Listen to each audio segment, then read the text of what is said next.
Bonjour. Alors aujourd'hui, nous allons aborder les fonctions par rapport aux verbes. Alors avant de vous expliquer ce que sont les fonctions par rapport aux verbes, on va faire un petit exercice, on va essayer de s'amuser pour essayer de mieux comprendre. Donc je vais vous lire un extrait d'un texte d'un livre de Guy de Maupassant qui s'appelle Belle Amie, et ensuite je vais vous poser des questions sur ce texte. Alors écoutez bien, le texte va s'inscrire au tableau. Il montait lentement les marches quand soudain il aperçut en face de lui un monsieur qui le regardait. Ils se trouvaient si près l'un de l'autre que Duroy fit un mouvement en arrière. Il demeura stupéfait. Alors, je vais vous demander, je vais vous laisser un temps pour le faire, je vais vous demander de souligner les sujets des verbes en rouge. Donc, tous les sujets, vous allez les souligner en rouge. Allez-y, c'est parti.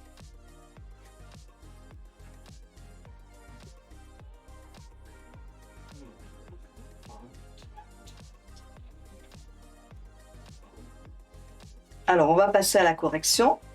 Alors, les sujets, on va reprendre le texte. Il montait lentement les marches, donc le premier sujet c'est « il », quand soudain, il aperçut en face de lui, donc le deuxième sujet c'est encore « il », un monsieur qui le regardait. Alors là, qui regarde, qui fait l'action, c'est le monsieur, donc le sujet c'est le monsieur.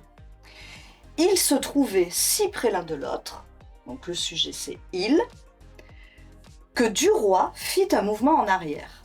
Alors là, le sujet, c'est une personne, c'est un nom propre, puisqu'il y a une majuscule. Donc Duroy est le sujet. Il demeura stupéfait. Facile, le sujet, c'est encore il. Alors maintenant, je vais vous demander de relever le complément des verbes regarder et fit. Je vous laisse un moment.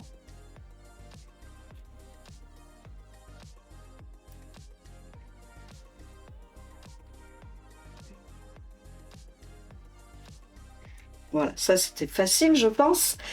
Donc le verbe regarder, on a dit que le sujet était le monsieur. Le verbe c'est regarder, donc on se pose la question, il regardait qui? Il regardait le. Le regarder. C'est la personne qui montait lentement les marches. Il montait lentement les marches, le monsieur le regardait. Donc le complément c'est le. Ensuite, dans le deuxième, Duroy fit un mouvement en arrière. Donc le complément du verbe, qu'est-ce qu'il fait Duroy? On se pose la question, qu'est-ce que fait Duroy? Il fait un mouvement en arrière. Donc le complément, c'est un mouvement en arrière. Alors, troisième question. Est-ce que vous pourriez supprimer les sujets et les compléments? Alors, ça va être amusant, vous allez essayer de lire la phrase tout haut dans votre tête en enlevant tous les sujets et les compléments. Allez-y.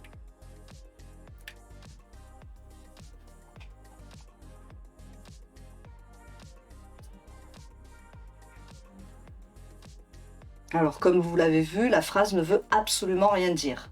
La phrase donne « monter lentement les marches quand soudain, aperçut en face de lui, un qui regardait, se trouvait si près l'un de l'autre que fit, il, même pas, demeura stupéfait. » Ça veut absolument rien dire. Donc vous voyez que les sujets et les compléments, là, sont absolument indispensables. Donc dans la proposition qui est écrite en bleu, c'est-à-dire « il demeura stupéfait », vous allez essayer de trouver l'attribut du sujet. Il demeura stupéfait. Alors c'est facile, il étant le sujet, demeura étant le verbe, stupéfait est l'attribut. Donc l'attribut là c'est stupéfait. Alors pour résumer, donc le sujet c'est ce dont on parle.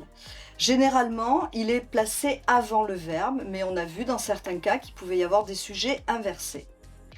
Ensuite, vous avez l'attribut du sujet qui apporte une précision sur le sujet par l'intermédiaire d'un verbe d'état. Et quand il y a un verbe d'état, l'attribut du sujet est indispensable. Alors les verbes d'état, on a vu que ça pouvait être, sembler, paraître. Il y en a d'autres. Ensuite, vous avez le complément d'objet. Donc le complément d'objet complète un verbe en apportant des informations sur lui. Donc le complément d'objet, il peut être direct ou il peut être indirect. Il y a certains verbes qui se construisent aussi avec les deux, avec un complément d'objet direct et indirect. Par exemple, j'ai apporté ma serviette à la plage. Voilà, ma serviette, c'est un complément d'objet direct et à la plage, c'est un complément d'objet indirect. Un verbe peut être conjugué à la forme active, par exemple, le facteur distribue le courrier, ou à la forme passive, par exemple, le courrier est distribué par le facteur. Là, vous voyez que le sujet, c'est le courrier, il n'y a pas d'action, il est conjugué à la forme passive. Le courrier est distribué par le facteur, alors que dans la forme active, le facteur distribue le courrier, c'est le facteur, il y a une action, il distribue le courrier. Voilà, et bien si ça n'est pas déjà fait, vous pouvez télécharger la leçon en cliquant sur le petit icône en bas au-dessus de la commode. À bientôt!